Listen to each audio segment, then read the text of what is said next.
Guvohnomaning amal qilish muddatini uzaytirish to'g'risidagi ariza avvalgi tartib bo'yicha markazga uning amal qilish muddatini tugashidan oldin 3 oy ichida berilishi mumkin bo'lgan bo'lsa, yangi tartib bo'yicha 9 oy ichida berilishi mumkinligi belgilandi.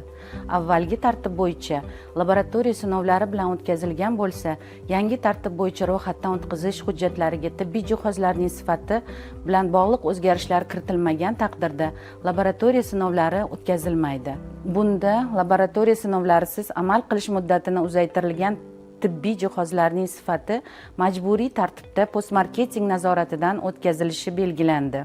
Umuman olganda, guvohnomaning amal qilish muddatini uzaytirish jarayoni to'liq xalqaro tajribaga muvofiqlashtirildi.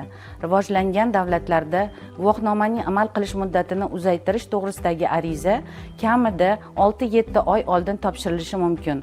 Ushbu o'zgarishlar guvohnoma amal qilish muddatini uzaytirish jarayonini tezlashtiradi hamda tibbiy jihozlarning bozorda vaqtincha chiqib ketish xavfini pasaytiradi. Bu orqali sifati kafolatlanmagan tibbiy jihozlarni noqonuniy import qilish va narxlarni sun'iy oshirish holatlarining oldini olishga erishiladi.